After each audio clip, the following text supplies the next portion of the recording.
এই চক্ষু খোলা দুনিয়ার ভিতরে বহুত পরিচয় দিয়া তুমি আর আমি চলি, কিন্তু যেদিন চিরতরে চক্ষু বন্ধ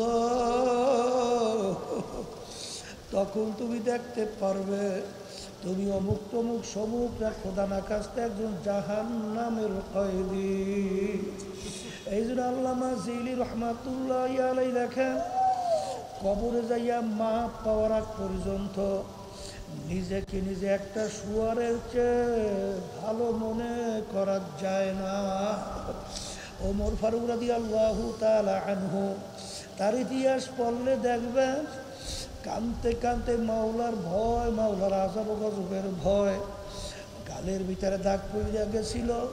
লোকেরা বলে হুজুর ঔষধ লাগান ভালো হবে। আমির বলেন, হে আমার সাথীরা, আমার মালিক যখন জিজ্ঞাসা করবে ওমর কি আমল নিয়ে আসছ, বলবো মালিক কানতে কানতে দাগ পড়াইয়া নিয়ে আসছি। আর অনেক সময় রাস্তা দিয়ে আমির হাঁটতে ভেজা কুটানারা পাইয়া হাতের ভিতরে উঠাইয়া তাকাইয়া তাকাইয়া দুই চোখের পানি ফালায় আর কান্দে আর বলে, ভেজা কুটা নারা তুই আমার চেয়ে অনেক ভালো, কারণ তুই মাটির সঙ্গে মিলা যাবি, তোর হিসাব নাই নিকাশ নাই, বেহেশতও নাই জাহান্নামও নাই। আর আমি ওমর হইলাম মানুষ, আমার মালিকের সামনে দাঁড়াইয়া হিসাব দেওয়া লাগবে। এ দুনিয়াদার পাগল আমার বাবারা, এই ওমর ফারুক রাদিয়াল্লাহু তাআলা আনহু অনেক সময় আফসোস করে আর বলে, আমার মালিক তুমি যদি আমাকে মানুষ না বানিয়ে একটা বকরির বাচ্চা বানাইতা, আরে তোমার বন্দাবান্ধে আমাকে জবাই কইরা পাক কইরা খাইয়া তোমার ইবাদত করত, তবুও তো আমি কাজে লাইগা যাইতা, কিন্তু তুমি আমাকে বানাইছো মানুষ। যেই মামলার তদবির নাই ওই মামলারও কিন্তু খালাস নাই। এই জন্য সাহাবায়ে কেরামদের ইতিহাস বললে দেখবে তাদের কাছে দুনিয়ার কোনো মূল্যই ছিল না। তাম দুনিয়ার সমস্ত সম্পদ যদি বাজান দুনিয়ার মোহের কারণে পায়ের ভিতরে ফেলাইয়া রাখে, আল্লাহর ফজল ও করমে তাদের ঈমান চলে না। আল্লাহ রাসূল সাল্লাল্লাহু আলাইহি ওয়াসাল্লাম বলে, শেষ যুগের ভিতরে ঈমানদারদের ঈমানের উপরে মজবুত থাকা এত কঠিন হবে, জ্বলন্ত একটা আগুনের আংটা হাতের মুঠার ভিতরে রাখতে যত কষ্ট, তার চেয়েও বেশি কষ্ট হবে ঈমানদারদের ঈমানের উপরে মজবুত থাকা। আমার বাজানদেরকে বলবো, পর্দালে মা বোনদেরকে বলবো, বাজান কিয়ামত পর্যন্ত এক শ্রেণীর আল্লাহর বান্দাবান্দি থাকবে, তারা ঈমানের উপরে মজবুত থাকবে, কিন্তু বাজান তাদের সংখ্যাটা হবে ছোট।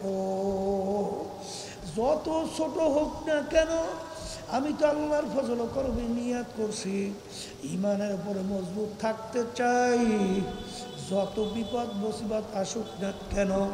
বাজানদেরকে জিজ্ঞাসা করব, পর্দালে মা বোনরা যারা শুনতেছেন, ঈমানের উপরে মজবুত থাকার জন্য কে কে নিয়াত করছেন? আল্লাহু আকবার, নারায়ে তাকবীর, আলহামদুলিল্লাহ বলে হাত নামা। আল্লাহ আপনি কবুল করেন। মালিক জফুল কালাম আপনার হাতে। আল্লাহ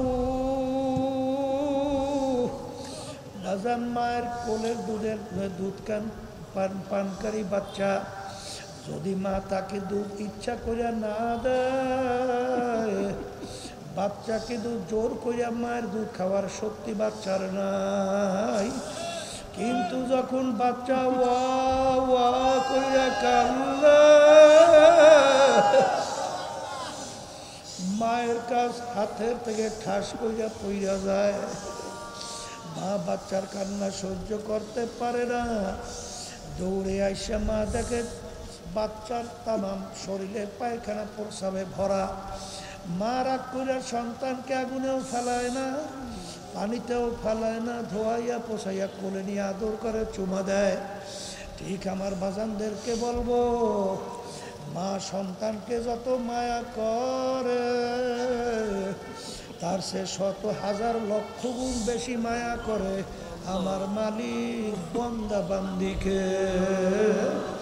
পাহাড় পরিমাণ গুনাহ হয়ে গেল, আখারে যখন বান্দা বান্দির দিলটাকে ভাইঙ্গা দুই চোখের পানি সাইরা হাত দুইটা মালিকের দরবারে উঠাইয়া যখন করুণ সুরে ডাক দেয়, এ আমার দয়ার মালিক, নাফরমান তোমার দরবারে হাজির। বান্দা বান্দি ডাক দিতে দেরি,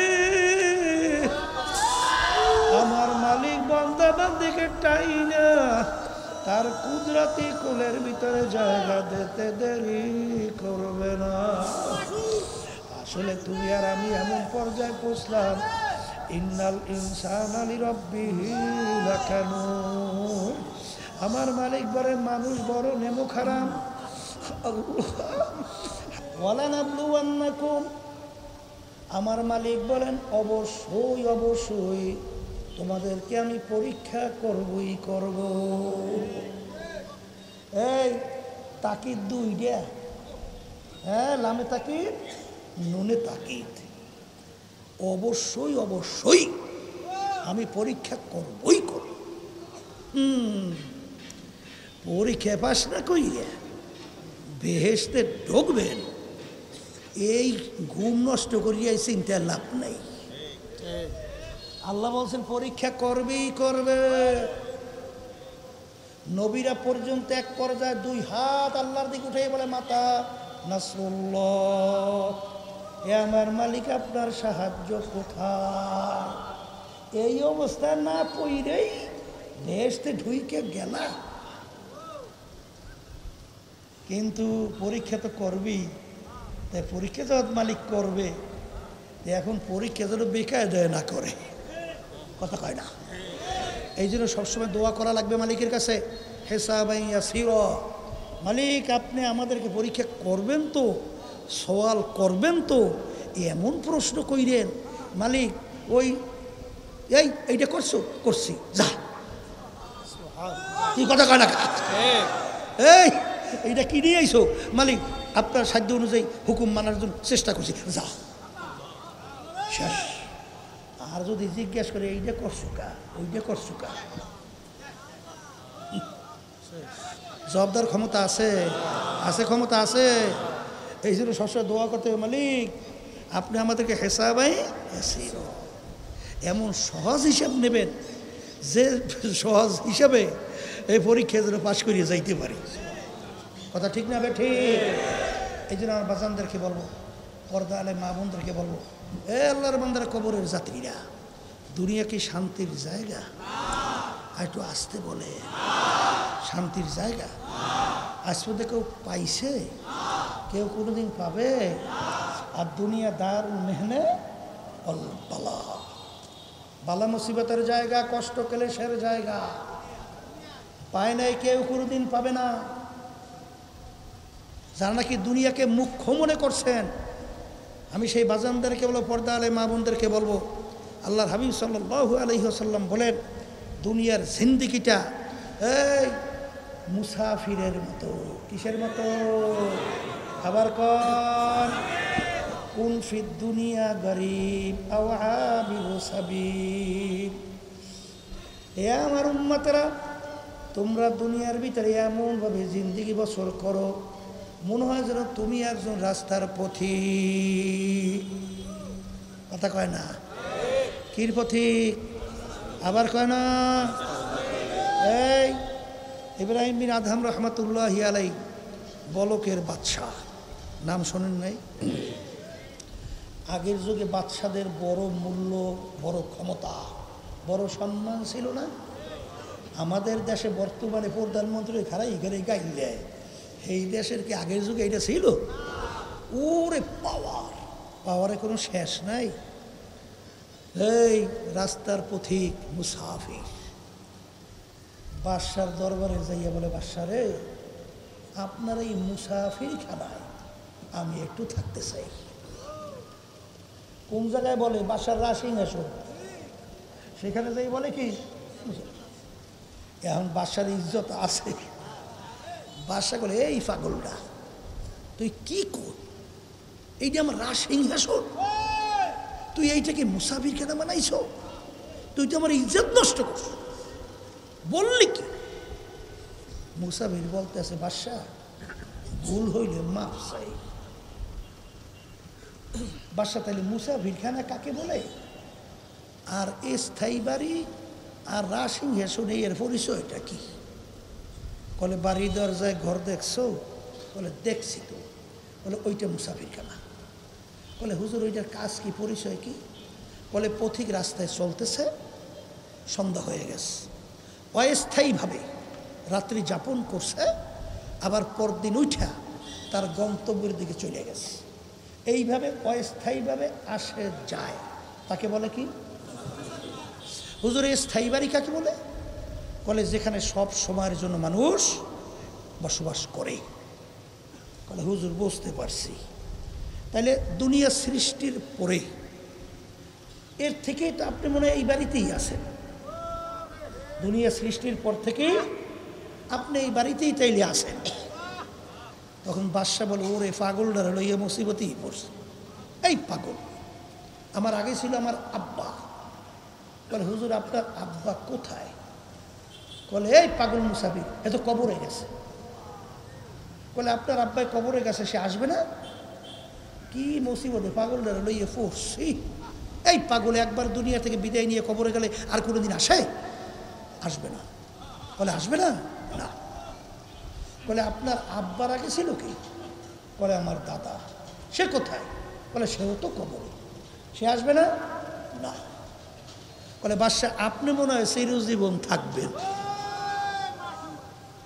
তখন বাদশা বলে ওরে পাগল মুসাফির, কুল্লু নাফসিন যায়িকাতুল মাউত, মরণশীল মানুষ, আমি একদিন দুনিয়া থেকে বিদায় নিয়ে কবরে যাব। বলে বাদশা আপনি কি আর আসবেন না? বলে রে পাগল, একবার যদি দুনিয়া থেকে বিদায় নিয়ে কেউ কবরে যায় আর কোনো দিন আসে না।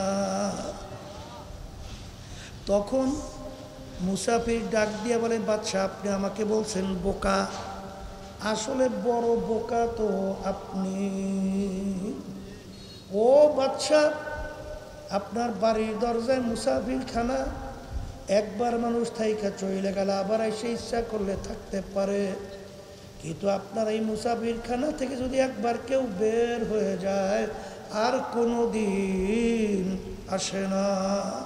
মুসাফির হাম এহা সব হ্যায়, কবর আখের ঠিকানা, কোই আগে রওয়ানা হ্যায়, কোই পিছে রওয়ানা।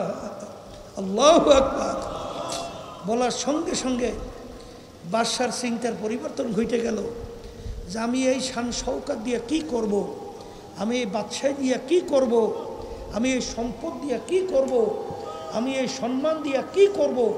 এ তো দেখতে না দেখতে শেষ হয়ে যায়, আর আখিরাতের জিন্দেগি শুরু হবে আর কোনো দিন শেষ না। এই চিন্তা ভাবনা কইরা বাদশা নাইমে গেছে চিরস্থায়ী শান্তির জায়গা আখিরাত তালাশ করে বের করার জন্যে। এমনভাবে তালাশ করে বের করলো, একদিন নদীর কিনারায় বসে সেরা খাতা সেলায়। কি খাতা? এই মন্ত্রী পাশ দিয়া যায়, মন্ত্রী ডাক দিয়ে বলে বাদশা আপনি বাদশাহী সেরা কি পাইলেন? বাদশাহী সাইরা কি পাইলেন? এখন তো দেখি আপনি সেরা খাতা সেলাইতে আছেন। তখন বাদশা ডাক দিয়ে বলে মন্ত্রী রে, আমি যে সম্পদ পাইছি দুনিয়ার কোনো বাদশা যদি জানতো, সমস্ত শক্তি ব্যয় কইরা হলেও আমার এই সম্পদ ছিনে নেওয়ার চেষ্টা করত। বাদশা কি সম্পদ পাইলেন? হাতের ভিতরে সুইচ উঠাইয়া নদীর ভিতরে ফিক দিয়া ফেলাই দিয়েছে। আলাই দিয়া ডাক দিয়ে বলে নদীর মাছ, আমার সুইচটা উঠাইয়া দাও। মাছ মুখের ভিতরে সুইচ দিয়া সামনে আসে হাজির।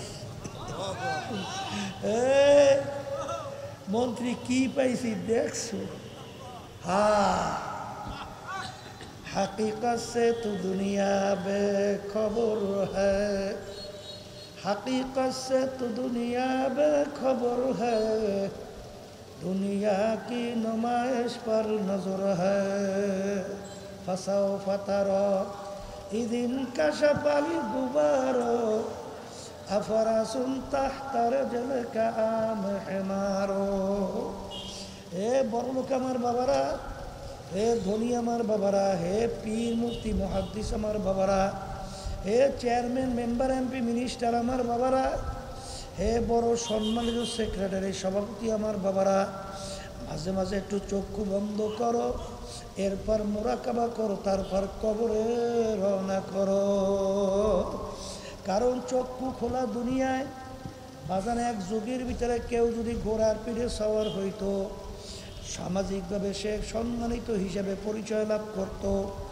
এক ব্যক্তি সম্মান কামাই করার জন্য গভীর রাত্রে মানে অন্ধকারের রাত্রে গাদার পিঠে সওয়ার হইছে। এখন গাদার পিঠে সওয়ার হইয়া যায় আর ঘোষণা করে আমি অমুকের ছেলে, অমুক আমি ঘোড়ার পিঠে সওয়ার হইয়া যাই। এক ব্যক্তি সূক্ষ্মভাবে দেখলো ও তো আসলে কোনো ঘোড়ার পিঠে সওয়ার না, গাধার পিঠে সওয়ার। তখন সে ডাক দিয়া বলে, চুপ কর, অন্ধকার পরিষ্কার হোক, সূর্য আকাশে উঠুক, তখন তুমি দেখতে পারবে তুমি ঘোড়ার পিঠে না গাধার পিঠে। আজকে চক্ষু খোলা দুনিয়ায় আমি পরিচয় দিই আমি পীর, কেউ পরিচয় দেয় আমি মুফতি, কেউ পরিচয় দেয় আমি মুহাদ্দিস, আমি এত কয়টা বাড়ির মালিক, আমি অমুক সম্পদের মালিক, আমার অমুক বংশ, আমি অমুক শিক্ষিত। আখারে এই চক্ষু খোলা দুনিয়ার ভিতরে বহুত পরিচয় দিয়া তুমি আর আমি চলি, কিন্তু যেদিন চিরতরে চক্ষু বন্ধ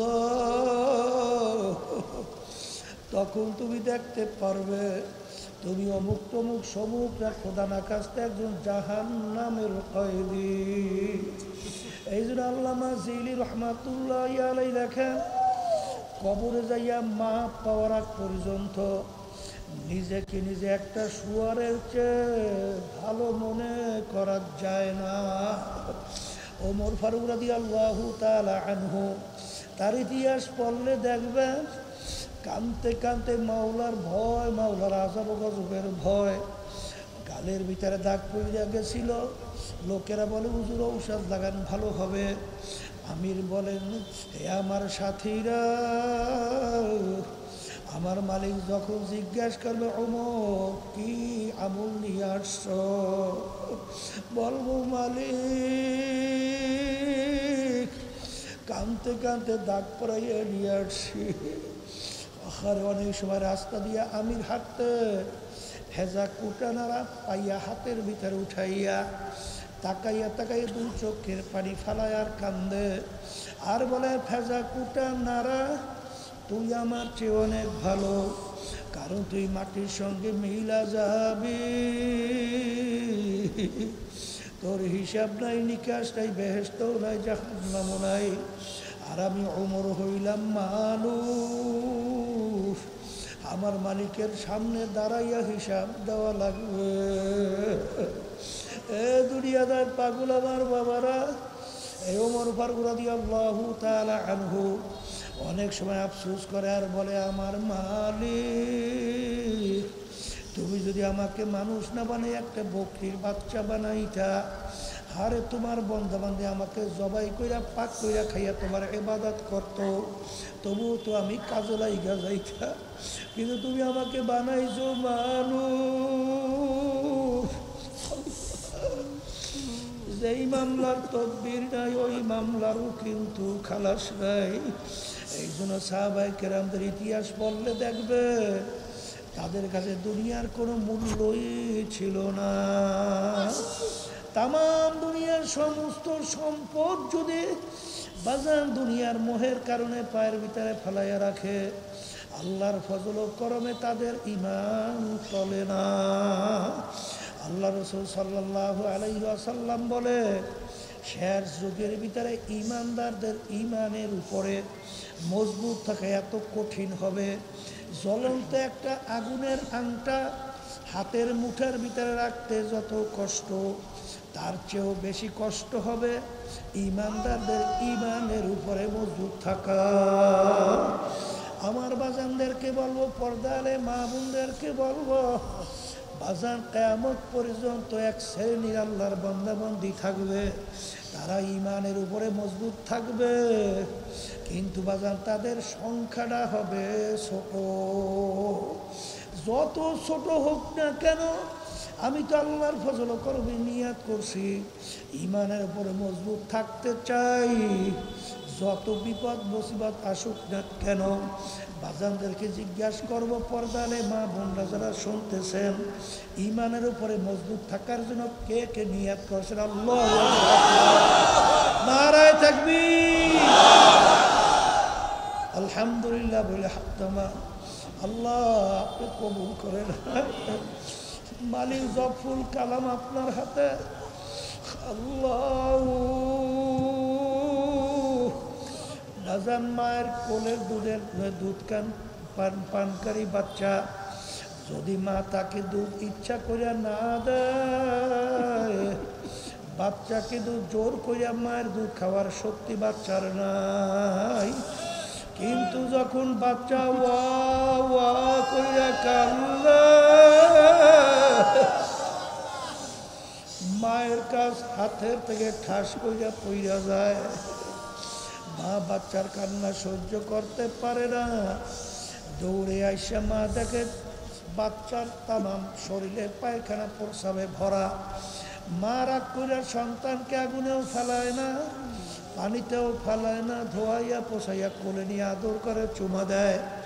ঠিক আমার বাজানদেরকে বলবো, মা সন্তানকে যত মায়া করে, তার সে শত হাজার লক্ষ গুণ বেশি মায়া করে আমার মালিক বান্দা বান্দিকে। পাহাড় পরিমাণ গুনাহ হয়ে গেল, আখারে যখন বান্দা বান্দি দিলটাকে ভাইগা দুই চোখের পানি সাইরা হাত দুইটা মালিকের দরবারে উঠাইয়া যখন করুণ সুরে ডাক দেয়, এ আমার দয়ার মালিক, নাফরমান তোমার দরবারে হাজির। বান্দা বান্দি ডাক দিতে দেরি,